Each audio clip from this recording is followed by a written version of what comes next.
ভণ্ড গুরুদেবকে হাতে নাতে ধরল উজি। সম্পূর্ণ জানতে হলে দেখতে থাকো।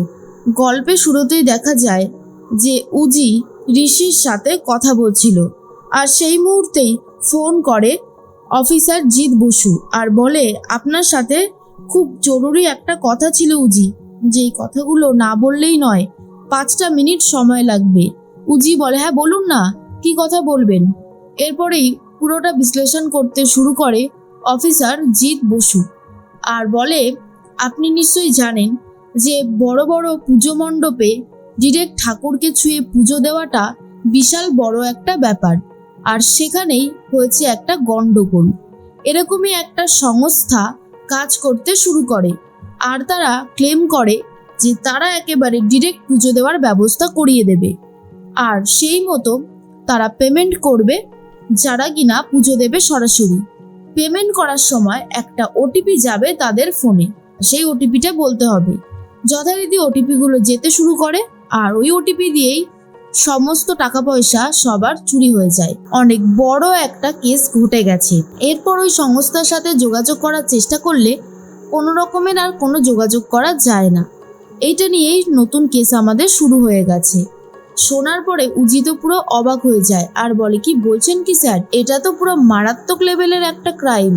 তখনই জিৎ বসু বলে, একদমই তাই, আমার মনে হয় এই কেসটার তদন্ত আপনি শুরু করুন। আমি জানি আপনি পারবেন, আপনার পক্ষেই এই কাজটা করা সম্ভব। উজি বলে, আমি আমার 100% দিয়ে চেষ্টা করব, শুধু একটু সময় আমার লাগবে। জিৎ বসু বলে, একটু তাড়াতাড়ি করবেন, কারণ বহু মানুষের টাকা পয়সা ওরা হাতিয়ে নিয়েছে, তাদের মধ্যে মধ্যবিত্ত সংখ্যায় বেশি রয়েছে। আর এটা শুনে উজি বলে, অবশ্যই। ফোন তো কেটে দেয়। ঋষি তখন বলে, নাও, আবার তোমার একটা কেস এসে পড়লো, এরপর তুমি কি সামলাবে বলো তো।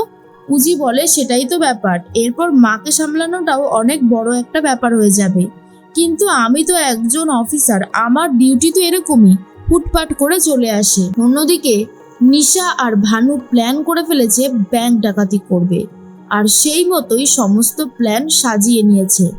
ভানু তখন বলে, নিশা, আমার কিন্তু এখনো গা হাত পা কাঁপছে, তুই আর একটা বার ভেবে দেখ, সবকিছু করতে পারবি তো।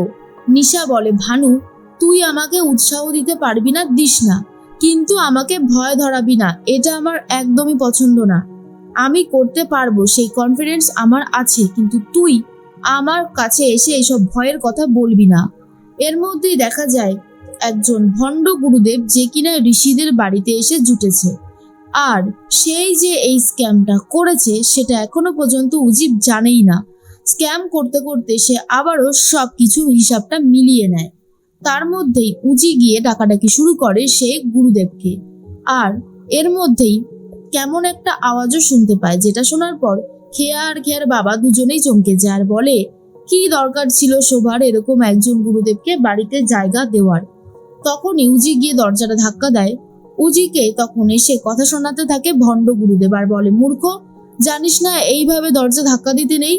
আমি তো সবসময় ধ্যান করি নাকি, আমার ধ্যান মগ্ন হওয়ার সময় তোরা এরকম বাধা দিস কেন? এরপরে উজি বলে, ক্ষমা করবেন, আসলে মা আপনাকে ডাকছিল, আপনার খাবার সময় হয়ে গেছে, সেই জন্যই আপনার কাছে আসলাম, এরপর বাকিটা আপনার ইচ্ছা। তখন গুরুদেব বলে, সেটা বুঝেছি, কিন্তু যখন দেখবি আমি দরজা খুলছি না, তখন বারবার ডাকার কোনো দরকার নেই। এরপরে উজিকে জানা তাই বলে কথা শোনাতে থাকে। শঙ্খ তখন ঐশীকে বলে, ঐশী, আমার আর তোমার এই গুরুদেবের কাছে যাওয়ার কোনো দরকার নেই, এই গুরুদেব যাকেই পাচ্ছে তাকেই কথা শুনিয়ে দিচ্ছে, একে খুব একটা ভরসার বিশ্বাস করা যায় না। ঐশী তখন বলে, আরে দেখাই যাক না কি করবে, বেশি কিছু করে উঠতে পারবে না, সেই বিশ্বাস আমার আছে। এর মধ্যেই শঙ্খ বলে, তবে ব্যাপারটা খুব সিরিয়াস কিন্তু।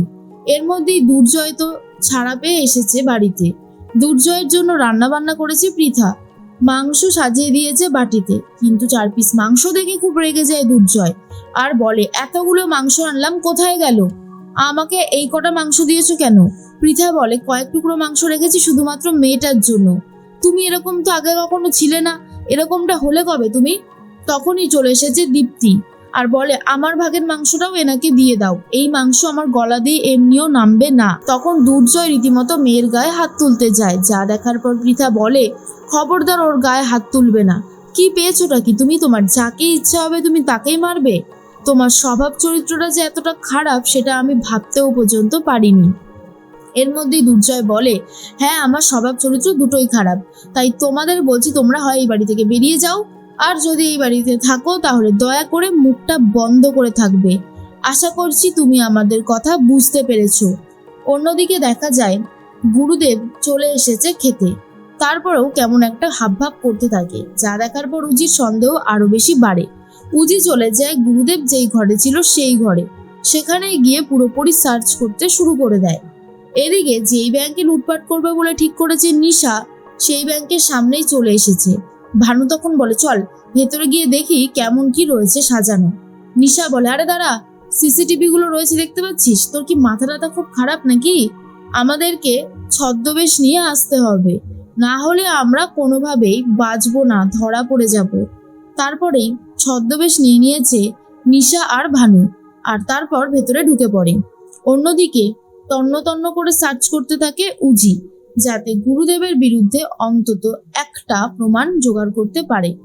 ভণ্ড গুরুদেবকে সবার সামনে এক্সপোজ করার জন্য লাগবে প্রমাণ, সেই প্রমাণই জোগাড় করার জন্য উঠে পড়ে লাগে উজি। এরপর ঋষি বলে, এই কি উজি আবার কোথায় চলে গেল? মা যদি দেখে গুরুদেবকে খেতে দেওয়ার এখানে উজি নেই, তাহলে এক্ষুনি চিৎকার চেঁচামেচি শুরু করে দেবে।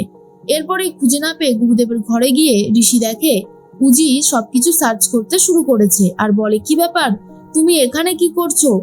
সবাই জানতে পারলে না একটা কেলেঙ্কারি কাণ্ড হয়ে যাবে, বিশেষ করে মা যদি জানতে পারে। উজি বলে, আরে আমার এই গুরুদেবকে সন্দেহ হচ্ছে, সেই জন্য আমি সার্চ করছি, দাঁড়াও, যদি কিছু পাই তাহলে ওনার মুখোশটা টেনে খুলে দিতে পারবো। ঋষি বলে, খবরদার এই চেষ্টা এখন করতে যেও না, মা তোমার উপরে আরো বেশি রেগে যাবে। এরপর উজিকে নিয়ে টানতে টানতে চলে যায়, কিন্তু উজির মনের মধ্যে যে সন্দেহটা চাপা রয়েছে সেটা যেভাবেই হোক এক্সিকিউট করার চেষ্টা করছে উজি। অন্যদিকে শোভাদেবী বলে, গুরুদেব আপনি খান শান্ত হয়ে, আর এই যে আমার বৌমা, এ না পুলিশ, কি যে করে মাথায় ঢোকে না, বারবার বারণ করেছিলাম, আচ্ছা ওকে দেখে বলুন তো ওর কোনো বিপদ টিপদ নেই তো? তখন ভণ্ড গুরুদেব পুলিশ শুনেই তো ভয় পেয়ে যায়, কারণ খুব ভালো মতন জানে সে যে স্ক্যামটা করেছে সেই স্ক্যাম ধরার জন্য পুলিশ উঠে পড়ে লেগেছে, আর যেই বাড়িতে রয়েছে সেই বাড়ির বউই হচ্ছে পুলিশ। এটা জানার পর ভণ্ড গুরুদেব ভুলভাল কথা বলতে শুরু করে যাতে শোভাকে রাগিয়ে দেওয়া যায়, আর বলে, পুলিশ ঘর সংসারের সমস্ত শান্তি বিঘ্ন করবে এই মেয়েটা কোনোদিনও এই পরিবারের জন্য শান্তি আনবে না। এই সমস্ত কথা শুনে শুনে অ্যাকচুয়ালি উজি অভ্যস্ত, তাই এই কথাগুলোকে আর কোনোভাবে সিরিয়াসলি নেয়ই না। তাই বলে, আপনার যা বলার বলুন, আমি ঠিক প্রমাণ করে দেব আপনি হলেন একজন ভণ্ড গুরুদেব।